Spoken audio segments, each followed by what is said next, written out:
Welcome back to Hamilton Life. So in the summer, we get outside more, we tend to do more things. Then we're bothered a little bit by the bugs. We have to worry about the sun. So what can we do for all of that? Shelly's going to help us. We've got some natural remedies, which I love to hear. I'm excited. Yeah, I'm excited too, because you're actually going to make some things. I'm going to make some things, and I don't usually make some things. So I'm not that kind of mom, right? Like I'm not a, I don't make all of our own stuff. So if I can do it, chances are, and I do these, chances are you've got everything in your house and it's not complicated. Perfect. 'Cause I'm a simple kind of girl. So yeah, the first one we're going to talk about is bug repellents, because sort of our standard is, those products that contain DEET. So DEET is a big problem, especially with kids. And that problem is compounded because when we tend to be using DEET in summer months, we're also using things like sunscreens. Yeah, tons of chemicals going on our skin. Yeah, we're slathering our kids in this sunscreen that's full of chemicals, and then we're applying DEET on them in the evening. And all those emulsifiers and all those flow agents that are in our sunscreen make all the chemicals in the DEET more absorbable into our skin. Oh, nasty. So it's not a good combination. So there are a couple of products that have sort of went head-to-head with DEET.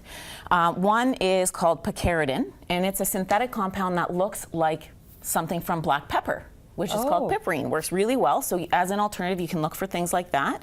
You can also look for things that contain lemon eucalyptus. Works really, really well as a bug repellent, particularly for ticks. Yeah, I just read about that, the lemon eucalyptus. So we're going to make some really easy peasy bug repellent. This is mostly for mosquitoes, but it does also work for ticks. You can use a bunch of essential oils. Citronella, everyone knows about. You can use clove, you can use lemongrass, you can use eucalyptus. Yeah, if you Google, you'll find. Oh yeah, but tons. the lemon eucalyptus seems to be the one that people are really raving about, that it works. Head-to-head trials. And so do you have to DEET. distill your water first? No. So this is is just water. This is filtered water. Okay. About 4 ounces, and we're going to put about 20 drops of our lemon eucalyptus oil.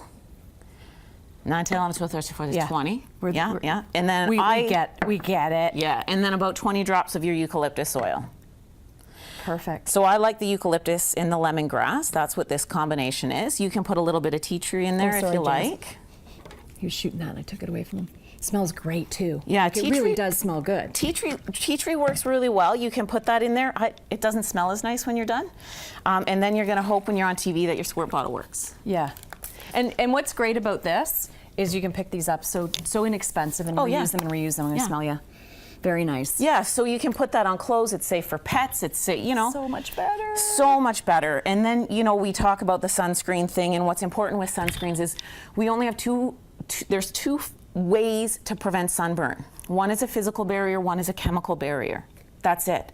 So when people are talking about natural sunscreens, and I really like this natural sunscreen, you'll never find a natural sunscreen that's 100% natural ingredients, because some chemical. The only thing that is an entirely natural sunscreen would be considered like a zinc oxide or a titanium dioxide, and that's because it provides a physical barrier. That like white and I was going to say, then you're covered in white. Right.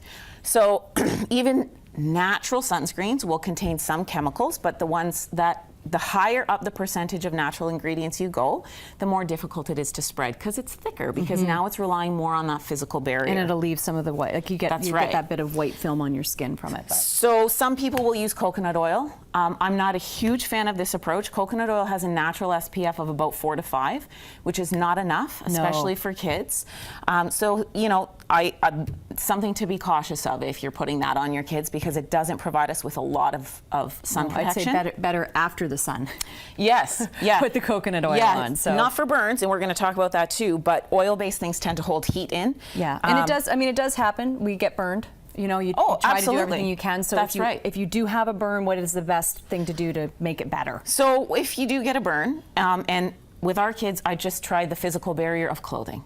Right? Get the swimsuits with the top and that, that kind of stuff.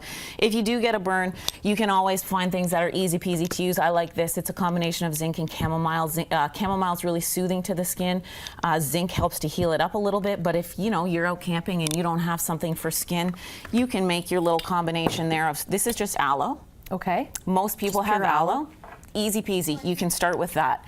You can add a little bit of lavender. That's really nice for burns. If you have a significant burn, I encourage people away from oil-based products because they hold in the heat. Yes. You want a water-based gel or lotion. And then I do encourage people, if you have a significant burn, we really want to try to decrease sort of that negative effect.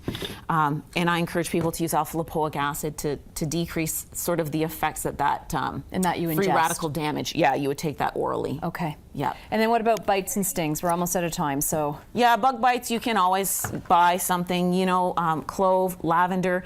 In a pinch, you can also use your bug repellent, right? Because that can help. I like to use straight essential oils or maybe a little bit of witch hazel. Get your little Q-tip and apply it directly which to one your bite. would you use for that? This is clove. You could also clove use for bug lavender. bites. Yeah, you can also use lavender.